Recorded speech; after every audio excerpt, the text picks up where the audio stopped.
गणानां त्वा गणपतिगुं हवामहे कविं कवीनामुपमश्रवस्तमं ज्येष्ठराजं ब्रह्मणां ब्रह्मणस्पत आनः शृण्वन्नोतिभिः सीदसादनं श्रीमहागणाधिपतये नमः।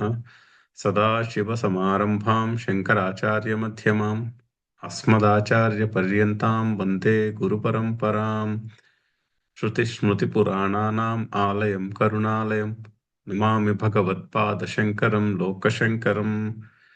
नारायणं नमस्कृत्य नरं चैव नरोत्तमं देवीं सरस्वतीं व्यासं ततो जयमुदीरयेत्। జయ గురుదేవ్. ఆరో చాప్టర్ మొదలు పెడుతున్నాము. శ్లోకం చదువుదాం. అనాశ్రిత కర్మ ఫలం కార్యం కర్మ కరోతి యః స సన్యాసీ చ యోగీ చ న నిరగ్నిర్న చాక్రియః.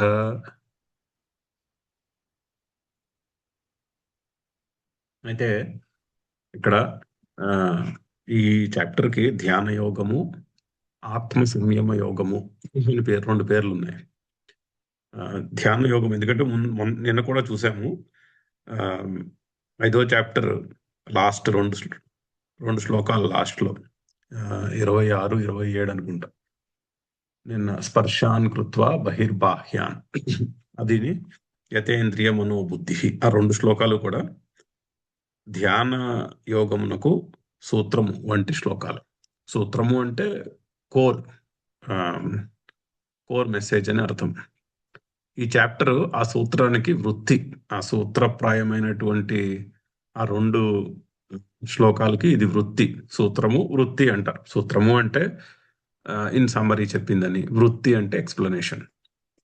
సో ఈ చాప్టర్ అంతా ఆ రెండు శ్లోకాల్లో ఉన్నటువంటి కోర్ మెసేజ్ ని ఎక్స్ప్లెయిన్ చేస్తూ ఉంటాయి. ఇందులో శ్లోకాలు చాలా మంచి శ్లోకాలు ఉన్నాయి, చాలా గంభీరమైన శ్లోకాలు కూడా, పైగా జాగ్రత్తగా అర్థం చేసుకోవాల్సినటువంటి శ్లోకాలు. సో అందుకని దీనికి ధ్యాన యోగము అని పేరు చాప్టర్కి. అలాగే ఆత్మ సంయమ యోగము అని కూడా పేరు.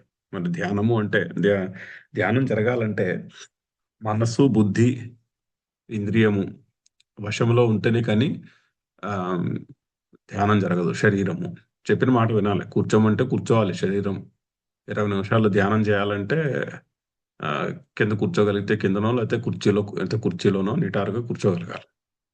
అలాగే మనసు అటు ఇటు పరిగెట్టకుండా నిలకడగా ఉండాలి. ఇంద్రియముల యొక్క విషయముల మీద నిన్న చెప్పుకున్నాం కదా, స్పర్శాన్ కృత్వా బహిర్బాహ్యాన్, బయట ఉన్నటువంటి విషయములతో నాకు సంబంధం లేదు కాసేపు అని ఎటువంటి తొందరపాటు లేకుండా, దేని వెనకాల పరిగెట్టకుండా ఉండగలగాలి. ఉండి శ్వాసను, ఉచ్ఛ్వాస నిశ్వాసాలను గమనిస్తూ కూర్చోగలగాలి. సో అది ఉండాలి అంటే అంతఃకరణము వశంలో ఉండాలి. మనసు బుద్ధి ఇంద్రియము ఆ సంఘాతము మన వశంలో ఉండాలి. సో అందుకని ఆత్మ సంయమనము అని పేరు. ఆత్మ అంటే అక్కడ అంతఃకరణం అని పేరు. అంతఃకరణము దేహము కలిపి ఆత్మ అని. సో ఆత్మ సంయమనము, ఆత్మ యొక్క కంట్రోల్ ఉండాలి. రెండు ఈక్వల్. ఆత్మ సంయమనం ఉంటేనే కానీ ధ్యానం జరగదు. సో అందుకని దీనికి ధ్యాన యోగము, ఆత్మ సంయమ యోగము అని పేరు. అయితే దీనికి 5వ చాప్టర్లో వలె ముందు పెద్ద సంబంధ భాష్యం ఉన్నది. అంతా చదవము, కొంత మరీ టెక్నికల్గా వాళ్ళు రకరకాల ఫిలాసాఫికల్ స్కూల్స్, రకరకాల మతాలు వాళ్ళ యొక్క పూర్వపక్షము, సిద్ధాంతము ఉంది. అదంతా చదవము, కానీ 2 పారాగ్రాఫ్లు ఇంపార్టెంట్, అవి చదువుదాం. అది చదివితే ఈ చాప్టర్లో చెప్తున్నటువంటి శ్లోకాల యొక్క ఎసెన్స్కి మనం ప్రిపేర్ అవుతాం. ఇక్కడ చెప్తున్నటువంటి ప్రిన్సిపల్ ఏమిటి అన్నది అర్థం చేసుకుందుకు కొంత ఇంట్రడక్టరీ కాంటెక్స్ట్ కింద ఉంటుంది. సో చదువుదాం, మొదలు పెడదాం. అతీతానంతరా అధ్యాయాంతే ధ్యానయోగస్య సమ్యక్ దర్శనం ప్రతి అంతరంగస్య సూత్రభూతాః శ్లోకాః. అయితే అతీత, అంతర, అధ్యాయ అంతే. ముందుగా ఇమ్మీడియట్లీ ముందు గడిచినటువంటి చాప్టర్ అధ్యాయంలో అతీత, అంతర అంటే ఇమీడియట్లీ ప్రిసీడింగ్ అని అర్థం. ఇమీడియట్లీ ప్రిసీడింగ్ అధ్యాయం అంతమునందు ధ్యానయోగస్య సమ్యక్ దర్శనం ప్రతి అంతరంగస్య సూత్రం. అయితే ధ్యానయోగము సమ్యక్ దర్శనమునకు ఒక దాని ఏమంటారు అంతరంగము, అంటే అందులో ఇంక్లూడెడ్ ఆస్పెక్ట్. సమ్యక్ దర్శనము అంటే ధ్యాన యోగము బాగా కుదిరి ఉండాలి, అంటే అంటే ఆత్మ సంయమనమయ్యి ఉండాలి. సో అది ధ్యాన యోగము సమ్యక్ దర్శనానికి ఒక దాన్ని ఏమంటారు, it's it's a part of సమ్యక్ దర్శనం అని చెప్పడానికని చెప్తూ దానికి సూత్రప్రాయమైనటువంటి శ్లోకాలు చెప్పారు. సూత్రభూతాః శ్లోకాః, సూత్రప్రాయమైనటువంటి శ్లోకాలు ఏంటి? స్పర్శాన్ కృత్వా బహిర్బాహ్యాన్, జస్ట్ ఒకసారి మర్చిపోయి ఉంటే శ్లోకాలు రెండు మనం. చక్షుః చైవ చక్షుశ్చైవ అంతరే భ్రువోః ప్రాణాపానౌ సమౌ కృత్వా నాసాభ్యంతరచారిణం. విషయముల మీద ఉన్నటువంటి ఆసక్తిని కాసేపు బయటపెట్టి కలలేదనుకుని కళ్ళు మూసుకుని కళ్ళతోని ఫోకస్ భ్రూ మధ్యంలో ఉంచుకుని ప్రాణాపానములను గమనిస్తూ ఉండాలి. అంటే ప్రాణాయామం చేయడం కాదు, జస్ట్ ప్రాణాపానములు గమనించాలంటే వాటిని సమంగా అలా వదిలేసేయాలి. న్యాచురల్గా వదిలేస్తే సమంగానే ఉంటాయి, అన్లెస్ మనసులో అలజడి ఉంటే కానీ ఇన్హలేషన్ ఎక్సలేషన్ యొక్క గతి ఈక్వల్గా ఉంటుంది. సో నాసాభ్యంతర చారిణం, రెండు ముక్కుల నుండి వెళ్తున్నటువంటి గాలిని గమనించాలి. అది కూడా ఎక్కడ బాహ్యంలో ముక్కు చివరిలో ఉన్నటువంటి టిప్ ఆఫ్ ద నోస్ అంటాం, టిప్ ఆఫ్ ద నోస్ని గమనించాలి. ఆ ముక్కు చివరిలో ఉన్నటువంటి ట్రయాంగిల్లో స్పర్శ తెలుస్తూ ఉంటుంది, ఆ స్పర్శను గమనిస్తూ ఉండాలి. అది ధ్యానము చేసే విధానము. పైగా అలా ధ్యానము చేస్తే ప్రాక్టీస్ చేయగలిగితే యతేంద్రియ మనోబుద్ధి, ఇంద్రియము మనసు బుద్ధి తన కంట్రోల్లో ఉంచుకుని సంయమనము, అదే ఆత్మ సంయమనం. ముని, అటువంటి వాడే ముని. మోక్షపరాయణ, మోక్షమే పరమమైనటువంటి గమ్యస్థానముగా గలవారు. అలా జరగాలి అంటే యతేంద్రియ మనోబుద్ధి అవ్వాలి అంటే విగతేచ్ఛ భయక్రోధ కూడా అవ్వాలి. భయము, క్రోధము, కోరిక మొదలగునవు వాటి యొక్క పట్టు సడలిపోయి ఉండాలి, అవి జారిపోయి ఉండాలి. అలా ఎవరైతే ఉంటారో సహ సదా ముక్త ఏవ, ఎవరికైతే ఆ క్వాలిఫికేషన్స్ ఉన్నాయో అతడు ఎప్పుడు ముక్తుడే, సదా ముక్త ఏవ. సో ఈ రెండు సూత్రప్రాయమైనటువంటి శ్లోకాలు నెక్స్ట్ చాప్టర్కి అది చెప్తున్నారు. స్పర్శాన్ కృత్వా బహిః ఇత్యాదయః ఉపదిష్టాః, వీటి యొక్క ఉపదేశం చేశారు. తేషాం వృత్తిస్థానీయః అయం షష్ఠాధ్యాయః ఆరభ్యతే. ఆ రెండు శ్లోకాలకి వృత్తి స్థానీయము, వృత్తి అయినటువంటి అయం షష్ఠాధ్యాయః, ఈ 6వ అధ్యాయం మొదలు పెడుతున్నారు. తత్ర ధ్యానయోగస్య బహిరంగం కర్మ ఇది. అయితే ధ్యానయోగమునకు బహిరంగము కర్మ, అంటే ధ్యానయోగంలో కర్మ ఉండదు, అది చెప్తుంది. ధ్యానయోగం బయట ఉన్నది కర్మ. అంటే ధ్యానయోగానికి ముందు స్టెప్ కర్మ చేయాలి. కానీ కర్మలు ఎలా చేయాలి? కర్మయోగంగా చేయాలి, అది చెప్పబోతున్నారు. తత్ర ధ్యానయోగస్య బహిరంగం కర్మ ఇది యావత్ ధ్యాన యోగారోహణ అసమర్థ, అక్కడ ధ్యాన యోగారోహణాసమర్థ, ఓకే, ధ్యాన యోగ ఆరోహణ అసమర్థ, యావత్ ధ్యాన యోగారోహణ అసమర్థ తావత్ గృహస్థేన సమర్థేన కర్తవ్యం కర్మ ఇత్యతః తత్ స్తౌతి అనాశ్రితః ఇది. ఇది కాంటెక్స్ట్. అంటే ధ్యాన యోగమునకు ముందు స్టెప్ కర్మయోగము. కానీ కర్మయోగం ఎవరు చేస్తారు? ధ్యాన యోగారోహణ అసమర్థ గృహస్థేన సమర్థేన, సమర్థుడైన గృహస్థు ధ్యానయోగమును అధిరోహించాలి, అంటే ధ్యానయోగమును మీద నేను పట్టు సాధించాలి అనుకున్నవాడు, సమర్థుడైన గృహస్థు కర్తవ్యం కర్మ ఇత్యతః, కర్మలు కర్తవ్యంగా మార్చుకుని కర్మయోగమును చేయాలి. చేస్తే ధ్యానయోగమును అధిరోహించగలుగుతాడు. అని ధ్యాన యోగమును అధిరోహించడము అంటే ఆత్మ సంయమనము కుదురుతున్నదని అర్థం. అలా అలా చేస్తే నెక్స్ట్ స్టెప్ అంతఃకరణ శుద్ధి కలిగి ఆ నెక్స్ట్ స్టెప్లో నేను కర్తను కాను అన్నటువంటి జ్ఞానము స్థిరపడుతుంది. సో కర్మయోగము ద్వారా ధ్యాన యోగము, అటుపైన జ్ఞానయోగము, అది పాత్. సో యావత్ ధ్యాన యోగారోహణ అసమర్థ తావత్ గృహస్థేన సమర్థేన కర్తవ్యం కర్మ ఇత్యతః తత్స్తౌతి. అందుకుని కర్మయోగాన్ని స్తుతిస్తున్నారు. అనాశ్రిత కర్మఫలం అంటే కర్మఫలము మీద ఆశ్రయము వదిలేసి, అంటే కర్మఫలము మీద ఆసక్తిని వదిలేసి ఎవరైతే కర్మలు చేస్తాడో అంటూ మొదలవుతోంది శ్లోకం. అనాశ్రిత కర్మ ఫలం కార్యం కర్మ కరోతి యః. కర్మఫలముల మీద ఆసక్తిని వదిలేసి ఎవడైతే కర్మలు చేస్తాడో అని కర్మయోగాన్ని స్తుతిస్తున్నారు ఫస్ట్ శ్లోకంలో. అది కాంటెక్స్ట్. ఆ స్తుతించి ఈ కర్మయోగము ఇలా చేసిన వాడికే ధ్యాన యోగము కుదురుతుంది. అంటే మనము చాలాసార్లు ధ్యానం చేయడానికి ప్రయత్నించి ధ్యానం కుదరట్లేదు అనుకుంటాం. ధ్యానం కుదరకపోతుంటే ఎందుకు కుదరట్లేదు అన్నదానికి ఆన్సర్ ఇక్కడ ఉంది. ఎందుకు కుదరట్లేదు ధ్యాన యోగము అంటే మనము కర్మయోగాన్ని యొక్క అనుష్ఠానం చేయట్లేదని అర్థం.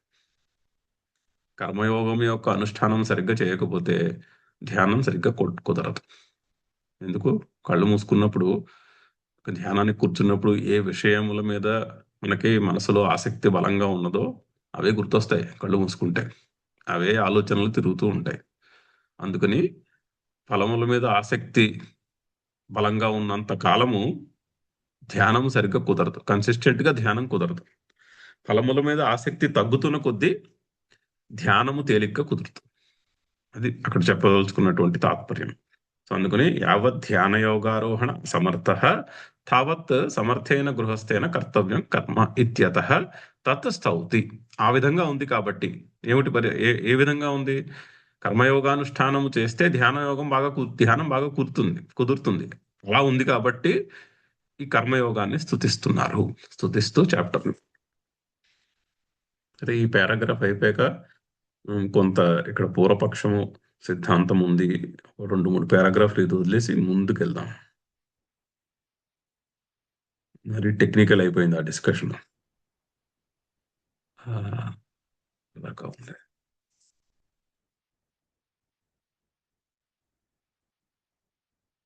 ఇక్కడ నుంచి చదువుదాం. అనాశ్రిత ఇత్యనేన కర్మణి ఏవ సన్యాసిత్వం యోగిత్వం చ ఉక్తం. సో అయితే అక్కడ శ్లోకంలో ఏం చెప్తున్నారంటే అనాశ్రిత కర్మఫలం కార్యం కర్మ కరోతి యః స సన్యాసీ చ యోగి చ అని చెప్తున్నారు.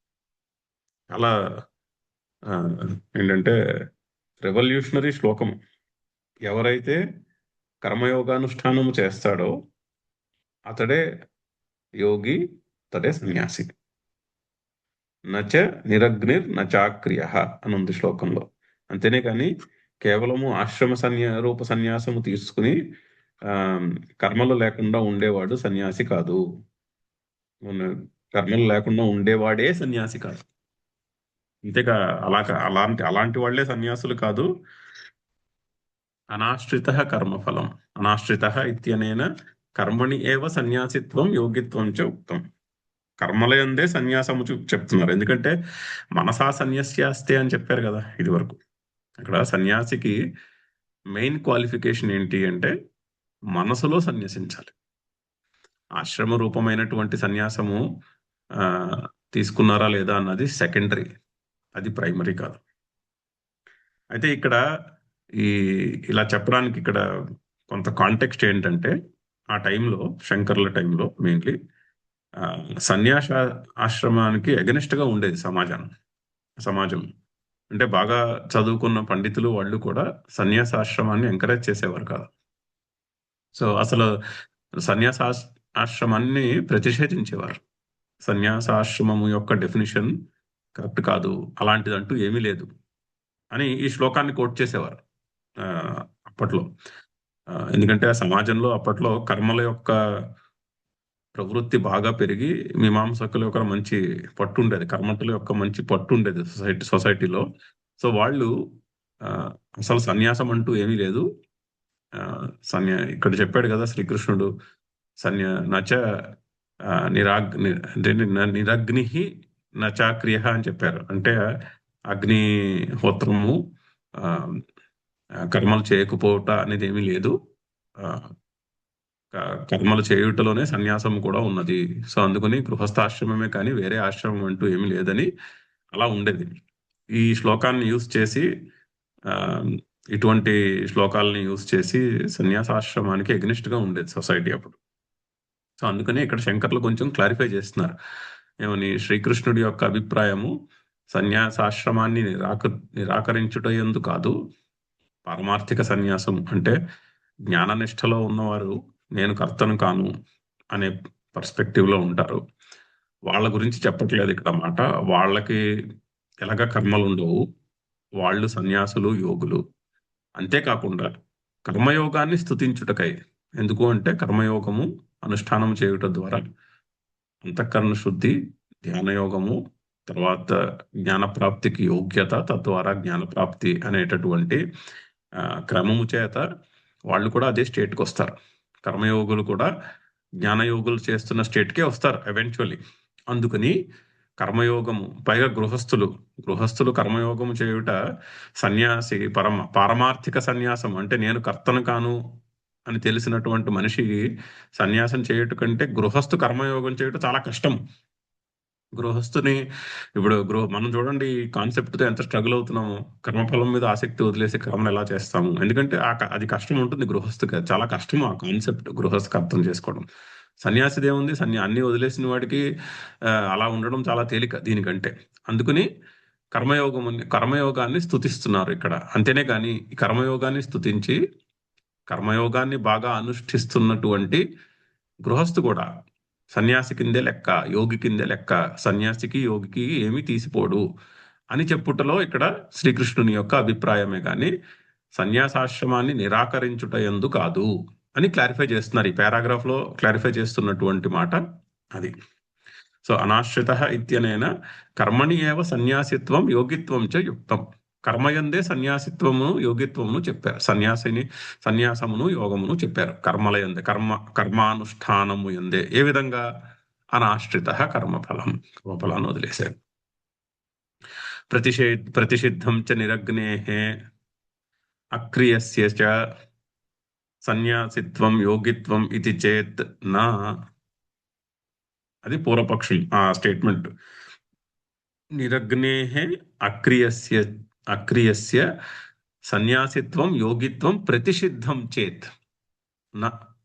ఒకవేళ మీరు శ్రీకృష్ణుడు నా నిరగ్ని నా చాక్రియ అన్న మాటలు వాడుతున్నాడు. అందుకని ఇన్ ద కాంటెక్స్ట్ ఆఫ్ సన్యాసి అండ్ యోగి అగ్ని లేకపోవడము, కర్మలు లేకపోవటము అనేది లేదంటున్నాడు శ్రీకృష్ణుడు. అలా అని మీరు సన్యాసాన్ని యోగాన్ని ప్రతిషిద్ధం చేస్తున్నారు అంటే ఆ మాట కరెక్ట్ కాదు. నిరగ్నేహే అక్రియస్య చ సన్యాసిత్వం యోగిత్వం ప్రతిషిద్ధం ఇది చేత్. ఆ ప్రతిషిద్ధం ఇది ముందు పెట్టుకుంటే కరెక్ట్ గా ప్రోజ్ ఆర్డర్ సరిపోతుంది. ఇది చేత్ నా. శంకర్ల ఆన్సర్ నా, అది తప్పు. ఎందుకు? ధ్యానయోగం ప్రతి బహిరంగస్య సతః కర్మణః ఫలకాంక్ష సన్యాస స్తుతి పరత్వాత్. ఇక్కడ చేస్తున్నది ఏంటి అంటే ధ్యానయోగం ప్రతి బహిరంగస్య కర్మణః.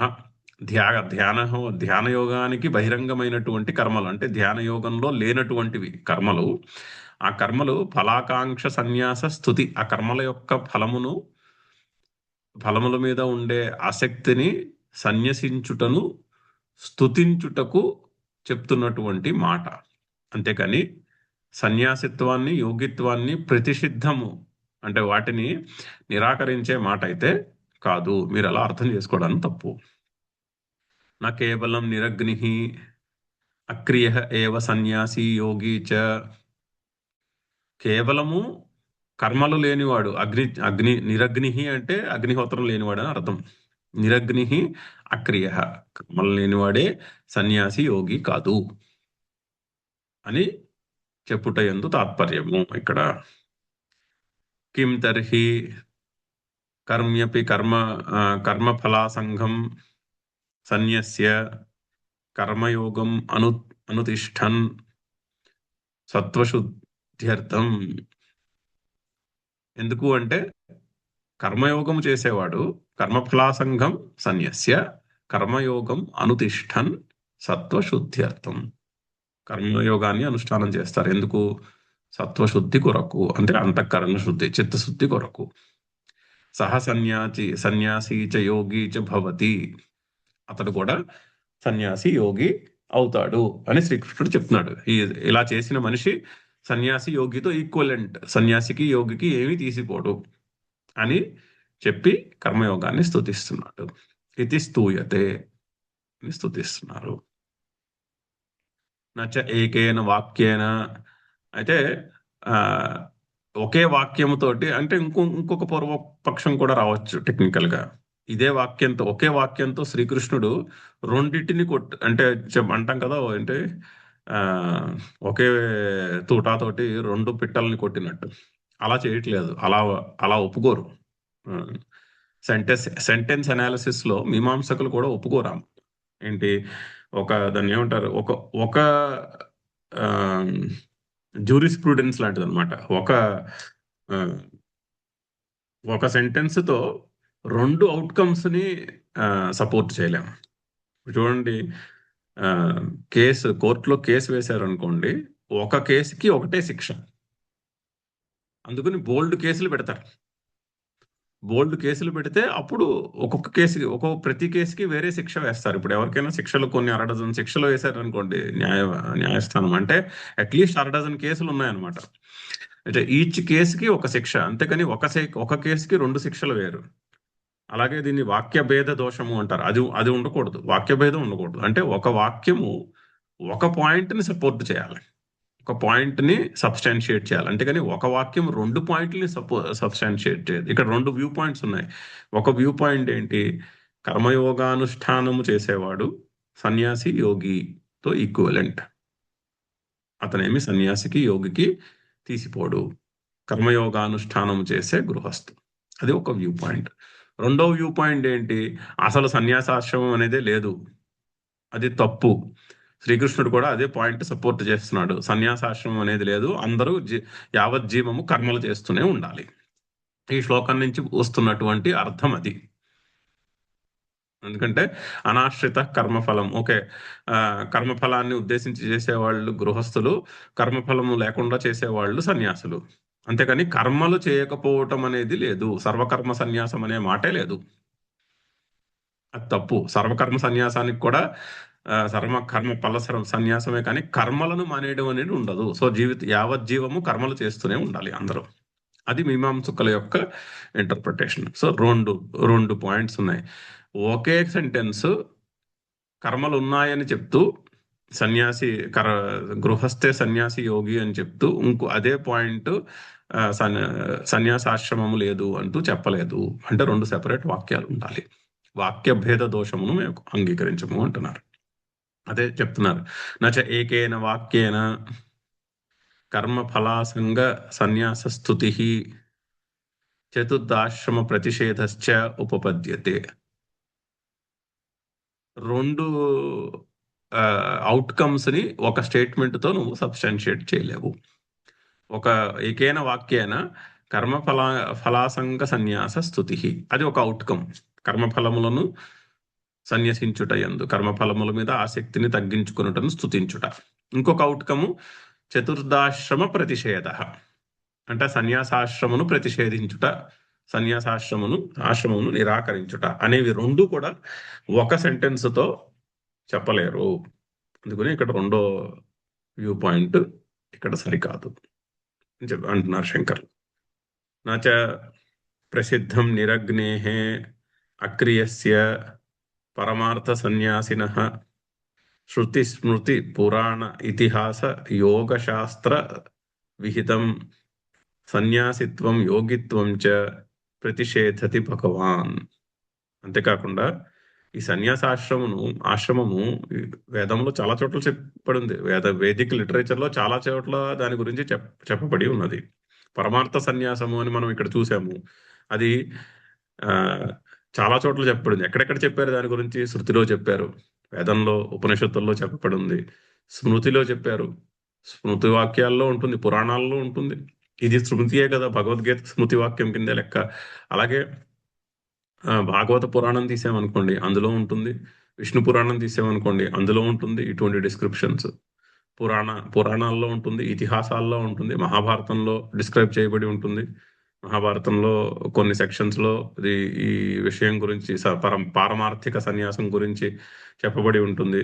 యోగ శాస్త్రంలో చెప్పారు, పతంజలి యోగ సూత్రాల్లో చెప్పబడి ఉంది, కపిల మహర్షి యొక్క ఆ సాంఖ్య సిద్ధాంతంలో చెప్పబడి ఉంది. వీటన్నిటిలోనూ చెప్పబడినటువంటి సన్యాసిత్వం యోగిత్వం చ నా ప్రతిషేధతి భగవాన్. వాటిని వేటిని కూడా నిరాకరించుట లేదు. ఇక్కడ సన్యాసాశ్రమాన్ని భగవంతుడు నిరాకరిస్తున్నాడంటే అక్కడ సన్యాసాశ్రమం యోగ శాస్త్రం గురించి చెప్పిన మాటలన్నీ కూడా నిరాకరించుతున్నట్టు లెక్క అవుతుంది. వేదముల్లో, స్మృతులలో, పురాణాల్లో, ఇతిహాసాల్లో, యోగ శాస్త్రాల్లో చెప్పినటువంటి సన్యాసము, యోగముల గురించి, యోగములను భగవానుడు తిరస్కరించినట్టు అవుతుంది.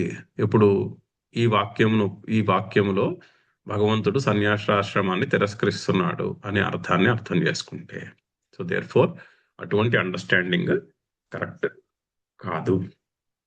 అది అక్కడ బ్రీఫ్ ఇంట్రడక్షన్. ఈ ఇంట్రడక్షన్ శంకర్ల కాలానికి చాలా రెలవెంట్. అప్పట్లో చాలా రెలవెంట్. అప్పట్లో ఈ వాదన గట్టిగా ఉండేది. ఇప్పుడు కూడా రెలవెంటే. ఈ రోజు కూడా సొసైటీలో రఫ్లీ అలాగే ఉంది. మనం చుట్టుపక్కల జాగ్రత్తగా పరిశీలిస్తే సేమ్ సిచ్యువేషన్ లో ఉంది. ఈ సన్యాసము, యోగము అనేది కర్మయోగము చెప్పట్లేదు, అలా అని జ్ఞానయోగము చెప్పట్లేదు. ఇవి ఈ రోజు కూడా రఫ్లీ ఇటువంటి విధముగానే ఉంది పరిస్థితి. సో ఈ కాంటెక్స్ట్ అర్థం చేసుకోవడం చాలా ఇంపార్టెంట్. ఆయన టైంలో ఇది చాలా ఇంపార్టెంట్. సో ఆయన చాలా డీటెయిల్డ్ గా ఇక్కడ దాన్ని చెప్పుకుంటూ వచ్చారు. అదంతా మనము ఇగ్నోర్ చేసాం, ప్రస్తుతానికి దాటేసి ముందుకు వచ్చాం. ఈ ఒక్క పారాగ్రాఫ్ ఇంపార్టెంట్. ఇక్కడ నుంచి అవతారిక, శ్లోకానికి అవతారిక మొదలవుతోంది. స్వవచన విరోధాచ్చ సర్వకర్మాణి మనసా సన్యస్య నైవ కుర్వన్న కారయన్ ఆస్తే. ఆల్రెడీ మనం 5వ చాప్టర్లో చూసాం. అంటే శృతులు స్మృతులు చెప్పినటువంటి వాక్యములే నిరాకరించడం కాకుండా, అంటే శ్రీకృష్ణుడు సన్యాసాశ్రమాన్ని తిరస్కరిస్తున్నాడు అని ఒప్పుకుంటే, వేదవాక్యాలను, ఇతిహాసాలలో చెప్పినటువంటి వాక్యాలను, యోగ శాస్త్రంలో చెప్పిన వాక్యాలను విరోధించడమే కాకుండా ఆయన చెప్పిన మాటలే ఆయన విరోధించినట్టు కూడా అవుతుంది. సో అందుకుని కూడా కరెక్ట్ కాదు. ఏమని చెప్పాడు ఆయన? సర్వకర్మాణి మనసా సన్యస్య నైవ కుర్వన్న కారయన్ ఆస్తే. ఇదివరకు చెప్పారు ఆల్రెడీ 5వ చాప్టర్లో, ఇది చూసాం మనము. సో ఆ వాక్యాన్ని తిరస్కరించినట్టు అవుతుంది ఇక్కడ రెండో అర్థాన్ని ఒప్పుకుంటే. తర్వాత 12వ చాప్టర్లో రాబోతుంది, మౌని సంతుష్టో ఏన కేనచిత్ అనికేత స్థిరమితి అని రాబోతోంది. అనికేత అంటే ఇల్లు లేనివాడని. అంటే ఇల్లు లేనివాడు అంటే అక్కడ వస్తుంది, ఇల్లు లేనివాడు అంటే ఇంటి బయటకు వచ్చేసిన వాడు అని అర్థం చేసుకునే కంటే, ఇంటి మీద ఐడెంటిఫికేషన్ లేనివాడు, ఇది నాది అన్న మమకారం లేనివాడు అని అర్థం చేసుకుంటే బాగుంటుంది. అది కూడా వస్తుంది, చూస్తాం. ఇది 12వ చాప్టర్కి వచ్చినప్పుడు చూస్తాము. అక్కడ కూడా ఇదే మాట చెప్పారు. ఇంకా మనం చూసిన దాంట్లో 2వ చాప్టర్లో విహాయ కామాన్ సర్వాన్ పుమాన్ చరతి నిస్పృహ. కోరికలను వదిలేసి ఎవరైతే ఉంటాడో అతడు నిస్పృహుడై ఉంటాడు. అంటే ఈ సంసారం చేత నిర్లిప్తతో ఉండగలడు, అంటే అటాచ్మెంట్ లేకుండా ఉండగలడు అని ఆల్రెడీ 2nd చాప్టర్లో చూసాము.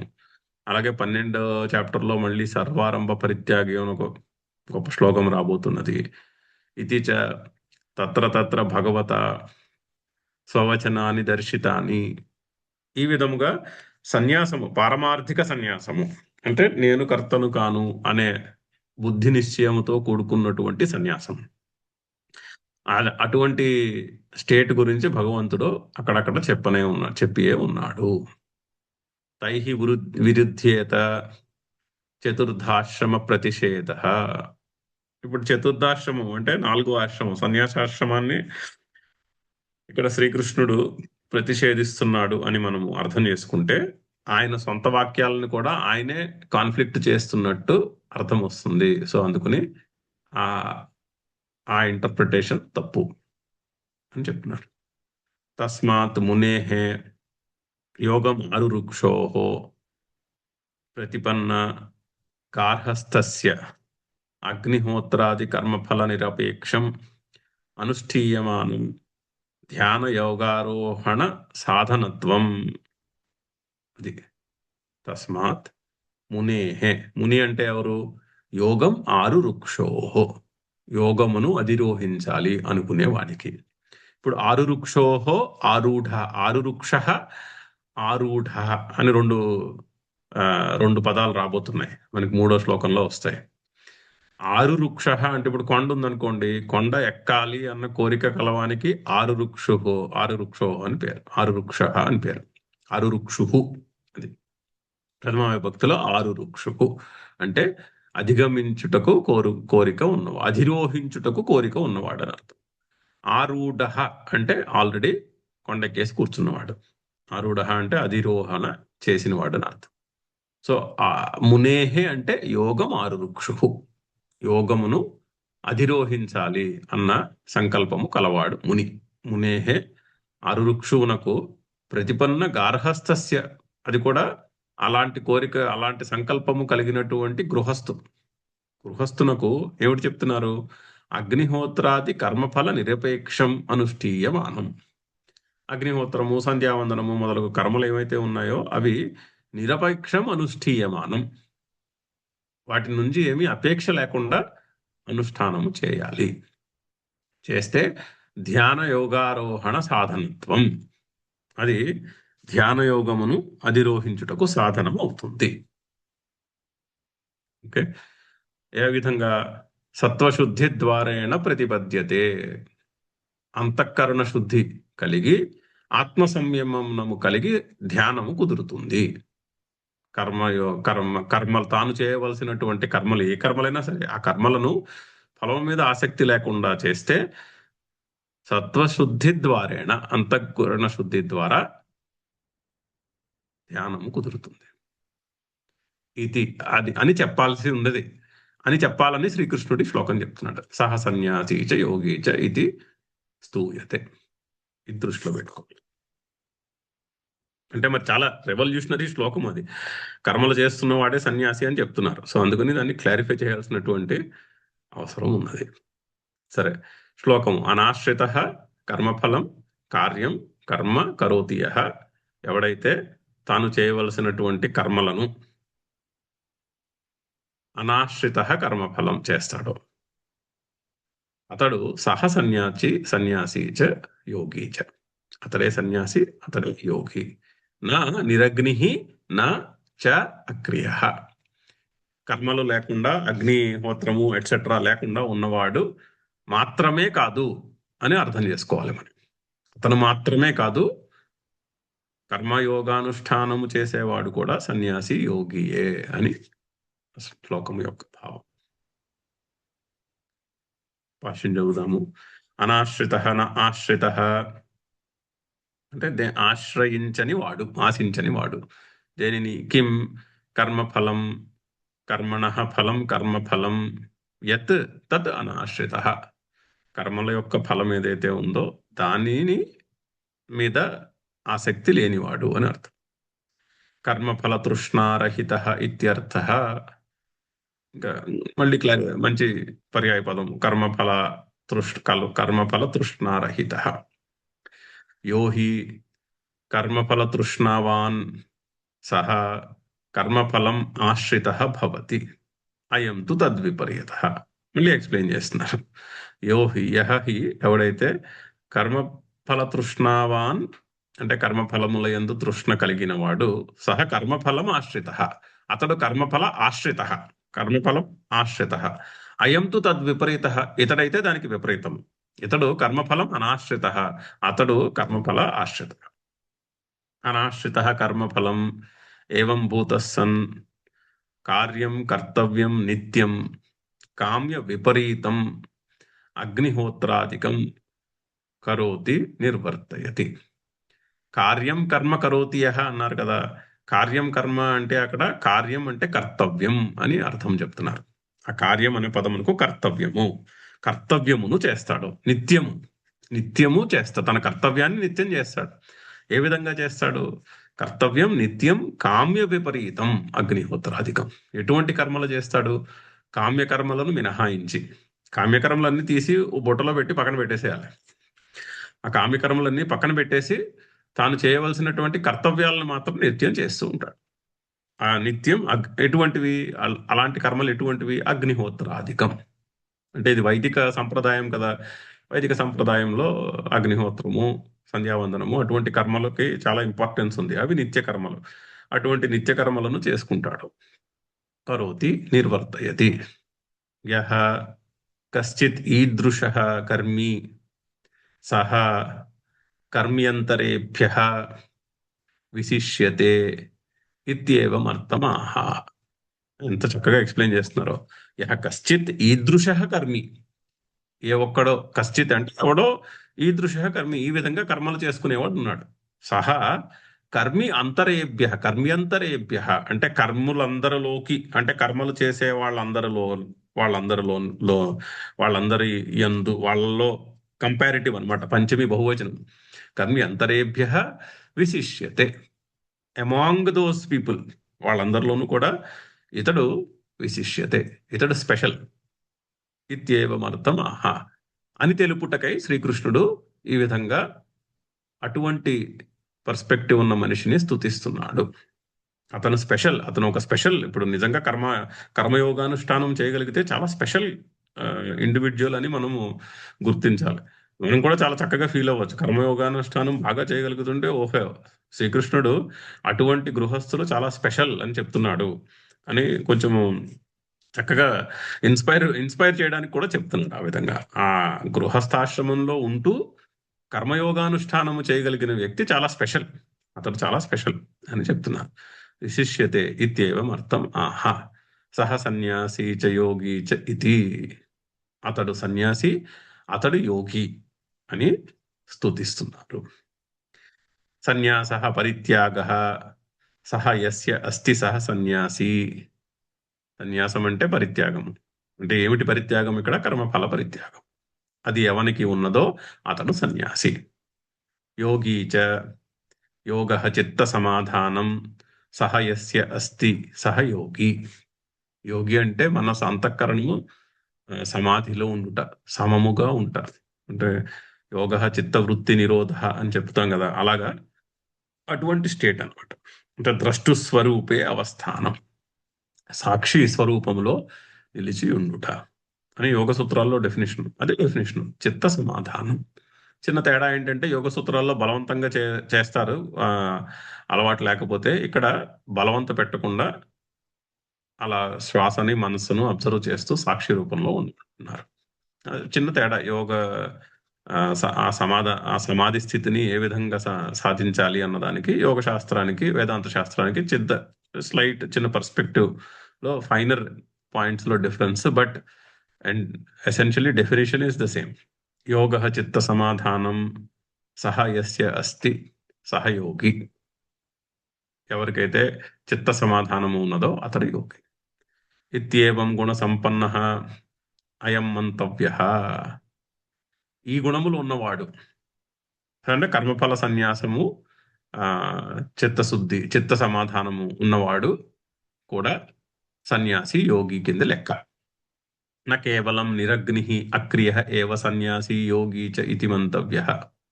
ఇది నా మంతవ్య నా పట్టుకొచ్చి మంతవ్య పక్కన పెట్టుకుంటే ప్రోజ్ ఆర్డర్ కరెక్ట్ గా సరిపోతుంది. కేవలం నిరగ్ని అక్రియ ఏవ సన్యాసి యోగి చ ఇతి నా మంతవ్య. నిరగ్ని అంటే ఏమిటి?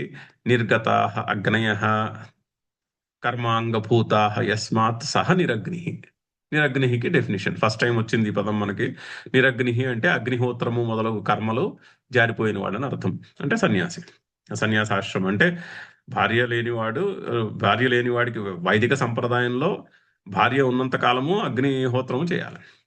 భార్యను వదిలేస్తే అగ్నిహోత్రం చేయాల్సిన అవసరం లేదు. సో అది నిర్గత అగ్నయ కర్మాంగభూతా అగ్నయ, కర్మకు అంగము అయినటువంటి అగ్ని చేయనము లేదు, అగ్నిహోత్రం లేదు. యస్మాత్ సహ నిరగ్ని, అనగ్ని. అనగ్ని చ, అనగ్ని సాధన అపి అవిద్యమానాః క్రియాః తపోదానాదయః యస్య అసౌ అక్రియః. అనగ్ని అక్రియ, అక్రియ అంటే ఆ, అవిద్యమానాః క్రియాః తపోదానాదయ యస్య అసౌ అక్రియ. తపస్సు, దానము మొదలగు కర్మలేవి లేనివాడు అక్రియుడు. ఆ అగ్ని నిరగ్ని అక్రియ, అతడే కాదు సన్యాసి అంటే, కర్మఫల పరిత్యాగము చేసిన వాడు కూడా సన్యాసియే. కర్మఫల పరిత్యాగమును చేసి అంతఃకరణ శుద్ధి ద్వారా చిత్త సమాధానమును పొందినవాడు కూడా సన్యాసి, యోగి అని. ఆ స్పెషల్ ఇండివిజువల్ గృహస్థాశ్రమంలో ఉంటూ ఎవరైతే కర్మయోగాన్ని అనుష్ఠిస్తారో వాళ్ళు చాలా స్పెషల్ అని చెప్పుటకు చెప్పినటువంటి శ్లోకము. చదువుదాం శ్లోకము. అనాశ్రిత కర్మఫలం కార్యం కర్మ కరోతి యః స సన్యాసీ చ యోగీ చ న నిరగ్నిర్న చాక్రియః. ఓం పూర్ణమదః పూర్ణమిదం పూర్ణాత్ పూర్ణముదచ్యతే పూర్ణస్య పూర్ణమాదాయ పూర్ణమేవావశిష్యతే. ఓం శాంతి శాంతి శాంతి. హరి ఓం.